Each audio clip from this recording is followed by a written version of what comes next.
Happy queer people. Happy queer people. Love it. Oh, like as a character, or just like being acknowledged that there are happy queer people? I'll take anything. Joe, I will take anything. We've been traumatized and we're dealing with that. We get killed at the end. That is still important to do. Frequent thing that happens to queer people. But that being said, like let's have some fun out here. Hi, I'm Joe Beal, the founder and CEO of Microcosm Publishing. I'm also the author of A People's Guide to Publishing, which distills what I've learned from selling millions of books over the past 28 years. I'm Ellie Blue, the vice president of Microcosm. We started this podcast to share what we've learned with newer publishers, so you can learn from our mistakes. Or maybe you just want to learn about the publishing industry. This week, we bring special guest Charlie Huntz as the latest version of our Bookstore Solidarity Project. Charlie, tell us about your store and what makes it unique. Hello everyone. My name is Charlie. I use he, him pronouns, and I own Charlie's Queer Books in Seattle, Washington. We're in the Fremont neighborhood, and what makes us unique is what you might have picked up in the title, which is that we sell queer books. Awesome. And what that means is all our titles and gifty things, sidelines and whatnot, are all either made by queer people or have predominantly queer characters or subjects. So we carry all genres, and so that's cooking, which we love. Don't feed the bears. Oh, Yes. And we carry zines, which is obviously right up your alley, and then graphic novels, YA, children's books, memoir, everything, fantasy, horror, and then of course literature. But we try to make it so that you're in like any other bookstore, except it just happens to be queer as hell. I'm ready to go, Joe. Let's just go to Seattle this afternoon. Yeah. Go off work. let's cancel our next meetings. We'll be right there. But first, how did you personally decide to go into bookselling? Well, I started my career in publishing, but even that was kind of weird. Tell us more. I was a motorcycle mechanic. Okay. And for Harley that's Davidson. Totally normal. I was a motorcycle mechanic for Harley Davidson and got hurt, got in a bad accident, and so I was bedbound for about a year, and then wheelchair bound for a couple after that. And so during the time that I was bedbound, I needed to entertain myself, and so I fell in love with books. And went back to college and was an English major, and like any good English major, started out in publishing. And the economy in that particular realm was collapsing around that year, and so I pivoted to marketing, got to work for cool brands like baseball teams and heck, even Department of Energy laboratories for a little bit. And then when all this stuff was happening around banned books and anti-LGBTQ legislation, in particular anti-trans legislation and rhetoric, I felt like this was the thing I could do to help. I had been really inspired by bookshops like Gay's the Word in London, and got to, because of them, and bookstores like Giovanni's Room or All She Wrote, which isn't necessarily 100% queer, but like predominantly, it showed me that I could imagine something like this. And I thought, well, hell, why don't I give it a shot? So not your average bookstore journey or book person journey, but we out here. When did you start the store? When did the store open? Last year. Oh, nice. Okay. So we were a pop-up book cart. I decorated a literal rolling cart in disco tiles and threw it in the back of my Subaru, gay, super gay, and then traveled around Seattle to different neighborhoods and markets to see if it would work, what neighborhoods would vibe, what people were reading, and it just kind of snowballed into this brick and mortar store in Fremont. Cool. But yeah, I mean, that's kind of our typical kind of bookstore and our typical kind of bookseller, origin story. So I get it. But what's your typical day-to-day role like there, and what makes for the most fun days? Well, I'm still a one-man band, and as the only employee, we're doing everything from cleaning the bathrooms and vacuuming all the way through, receiving. Breaking down boxes is the thing I do the most, and then got to do the admin stuff, take care of the website, fulfill orders, and set up events. So all of that usually every day, all day and night, including the days that we're closed. But what makes the most fun days are probably regulars are always fun because you can play around with them a little bit, and just because a lot of them happen to live in the neighborhood, I also get the tea, which is fun. But when we do events that especially the arts and crafts ones, or like we had a mushroom felt making workshop, and so people would come down, or cookie decorating class, and people would come up to the desk and show me what they made. I feel like trans dad to everybody, where like, oh wow, that's so cool, or like whatever. And man, people got a lot of creativity out. And so I always love those kinds of days, because it's not just, a bookstore like this can't just be about the books. We're a de facto third place for queer people that doesn't involve nightlife or alcohol, and that's just offers another place to be, and that's why we offer the events that we do. And so that those kinds of things mean a lot to me. Oh, I love that. And I love that cookie decorating is an important function of the bookstore. Well, I got to give a shout out. So the cookie decorator is actually on Instagram, not at Novel Cookies, and she makes book covers, and it's insane on cookies. That's so cool. And so we do things like that with her, and so it is just a perfect layup. And she lives in Oregon, so shout out Oregon. Nice. Awesome. Thanks for throwing a crumb our way.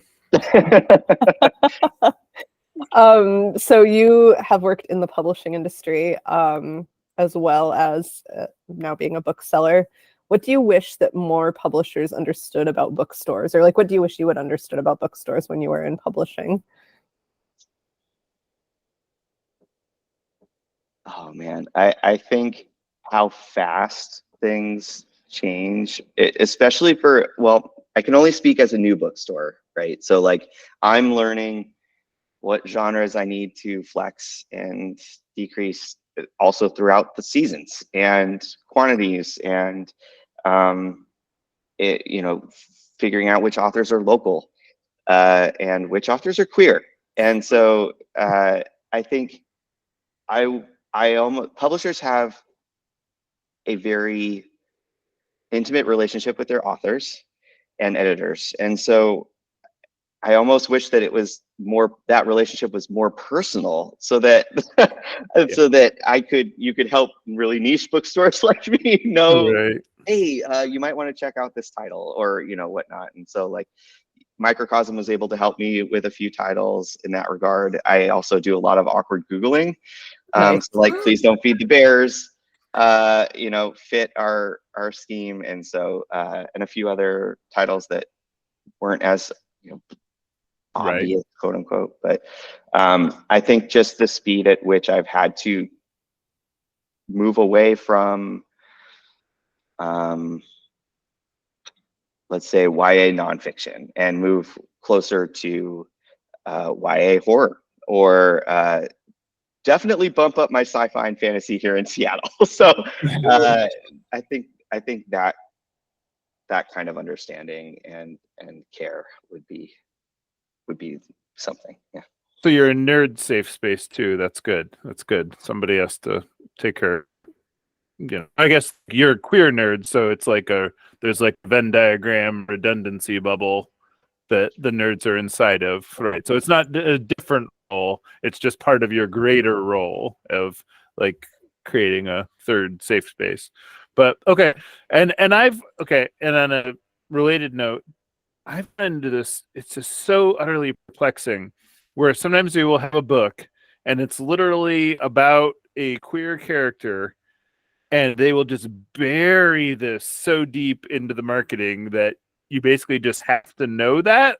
And I'm just like, why would you do that? Like, if it's the entire point of the book, put it on the cover. I don't know. Well, I would say there might be a couple reasons for that one. The first one that comes to mind is desire for normalcy. That it's just a thing that happens to be a part of the book, and a lot of customers will come in and ask for that, like, hey, can you just give me a book that just happens to be super gay, but not necessarily like bashing me over the head with it. Sorry, wrong verb.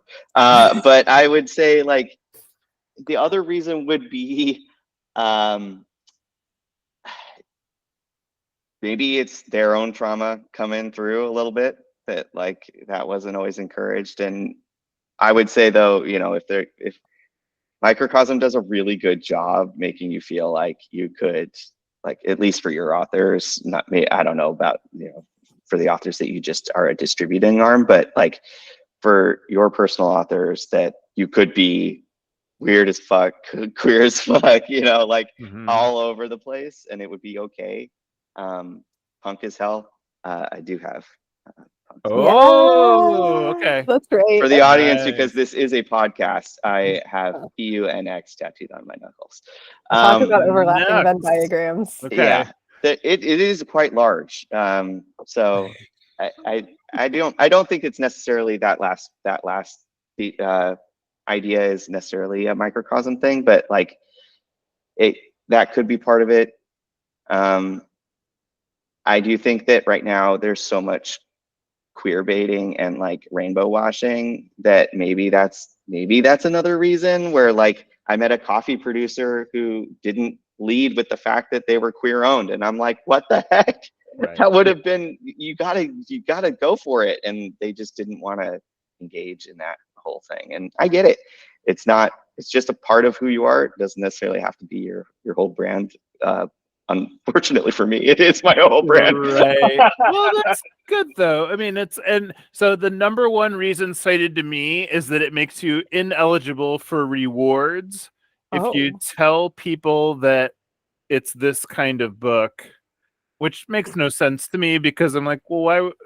Like, is it? Yeah, but it's like anti-literary to tell people what the book is about, which.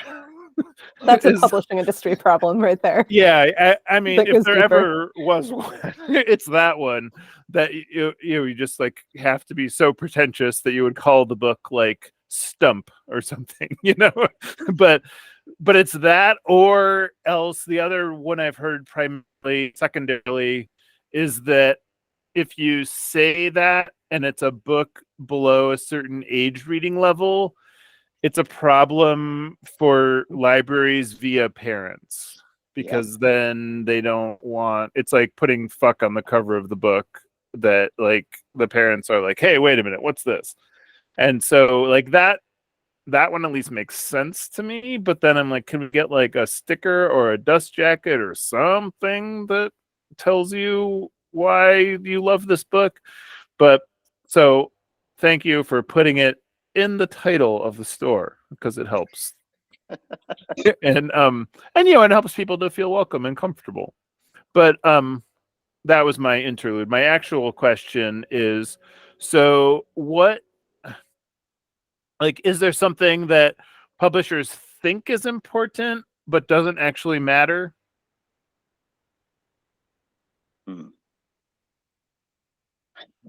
Okay, this is going to be a hot take, which is why Yes. you're asking the question, is just to bait me into a hot take. But I honestly, um, I think that the emphasis on the blurbs, like the not the blurb, but like when people give a quote to support the book.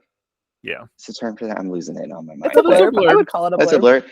But like from other authors or from celebrities or whatever, I rarely look at that. And I also, can I just put a shout out or like a request to provide more short descriptions? Mm. Some Yeah. will give a long and a short. Can we do a little more of the short? That would be great, because website, email, like it helps with shelf talk, like all that kind of stuff. Like it would be so great. I just want to throw it out there while I Thank have you. I somebody know. in the publishing industry. We hear you. We love it because we have. There was a point where Ellie's job used to be obtaining those blurbs, and it got to the point where you're just like chasing the 10 generous, famous people that you know over and over, and then you get to the point where you're just like, can we just leave these people alone? Yeah, You know? I could think of maybe 2 titles it's ever swayed me to carry, to take a chance on. But otherwise, no. Yeah, So thank you. The Blurb Industrial Complex, we're bringing it down.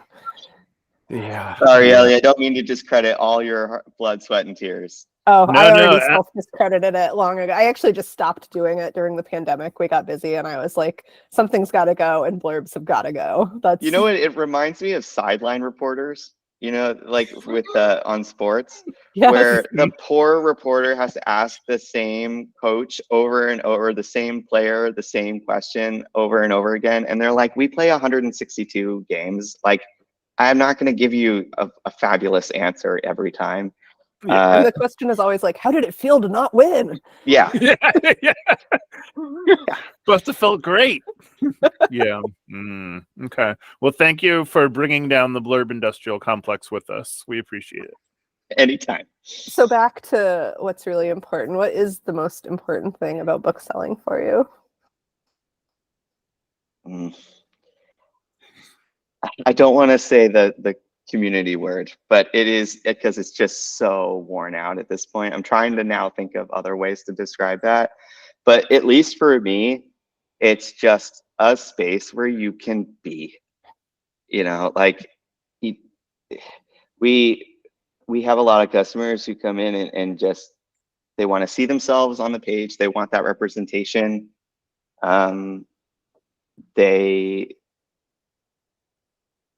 They don't have to mask who they are, and they can explore different sides of either who they are or who their family members are. We get a lot of that. Or just play. I think, especially with queer stuff, there's a lot of things that only if you're in the queer community you will know to do. Just because I'm in the store right now and I have a sideline in front of me, this is a perfect example. It's not a book, but I'll give you a book example too. But we have hair clips that say fair, or hair claws that say feral on them. And I feel like that's something that only another queer person would know to make. Or shy by stickers that say shy by and ready to cry. Like that's something that only a bisexual cutie could have made. And so that also applies to books. So there are certain themes or ways of speaking that you want to hear from someone who gets it. You can get a lot more nuanced into who we are in a bookstore. And for our listeners, there's a sign behind Charlie that says, "You belong here." Yeah, I also have another one that says, "Being gay is so fun." Yeah, that's great. Yeah. See, you just further trying to make us cancel our next meeting and come to your store. I appreciate this. We can take the meeting from our store. We actually have a private meeting room that you can rent. Sorry, I just all right. Well, we're just going to be moving in. Can you tell us a few books that are especially popular in this vein? Or that freaking like Legends and Lattes. Oh, And yeah. Bookshop and Bonus. Like TJ Klune, anything that guy writes, because it's tender. And I think that's why a lot of our customers gravitate toward YA fiction, because it's leading the charge there, in that you can have awesome fantasy stories or great love lines, or experiences that are more creative, or just, I guess, adult sci-fi and fantasy is getting better about it. And frankly, sci-fi and fantasy tend to always lead the charge. When you Makes think sense. about stuff like, Afrofuturism or things like super cool ways of imagining the world that you want. Somebody I know recently asked me for a book recommendation that I'm going to pass on to you. I could only think of one book to recommend, but they were like, I just read A Court of Thorns and Roses, and it was absorbing and escapist and everything I wanted, but way too much eggplant. I'm gay. What should I read? Amazing. Yeah, what should they read? Well, I find that folks love Priory of the Orange Tree and A Day of Oh. Fallen Night, that those two together. Those are only 100 pages less than the dictionary, though. So if that does intimidate you, Those are really long. I think, let's see. I'm looking at my shelf. Hang on. Oh, Charlie has exited the frame in order to recommend us a book. Ooh. There's the fifth season, which is also a series, but that might be good. Or I do have to throw a shout out to Gideon the Ninth. Lesbian necromancers in space. Gotta go for it. But if you want like high fantasy, crazy world building, there's things like Nicola Griffith, who's local Seattle writer, who does some fabulous work. So those would be the ones off the top of my head. Thank you. Okay, final canned question. Do you have a funny bookstore story or a fun bookstore story to share with our audience? I'll give you a sweet one. Is that cool? I feel like I've been giving you some funny ones already, so let's pre-answered. Let's go for some sweet ones. So I am a trans man. I am very forward with that in the interviews that I do and any of the press that we do.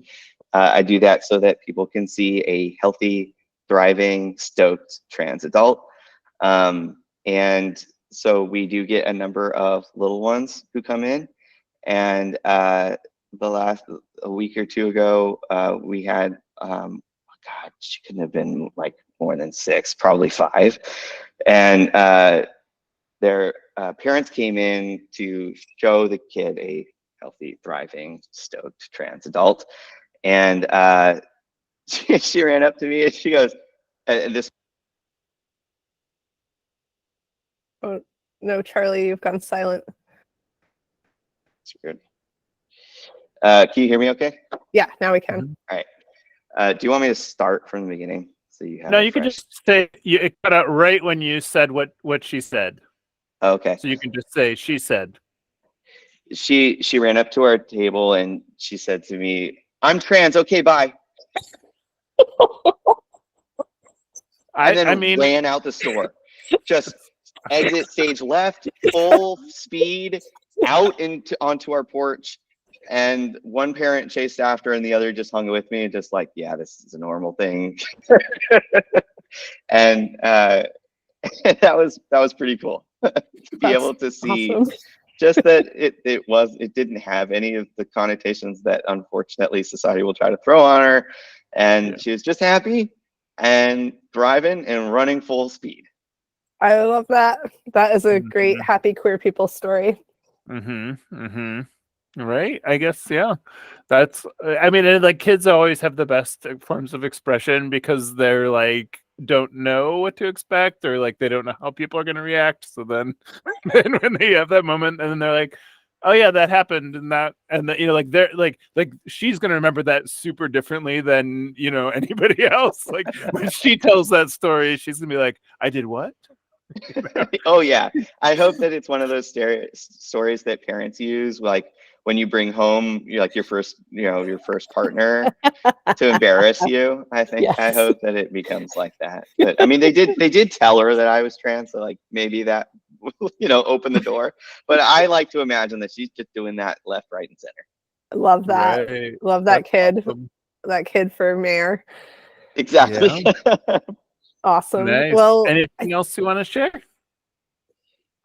We need to protect that kid at all costs. So please write to your legislator and let them know to knock this shit off. And beyond that, for bookstore level, I would say we're not just for queer people, we're for everybody. We just happen to have really queer stuff. So come hang out.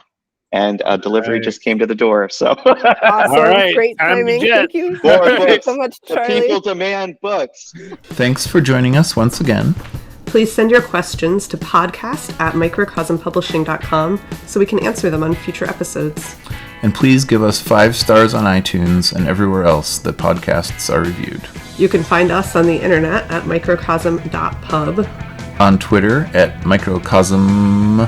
on Facebook at Microcosm Publishing, On Instagram at Microcosm_pub. and here in Portland, Oregon on North Williams Avenue. Thank you so much. Have a wonderful week.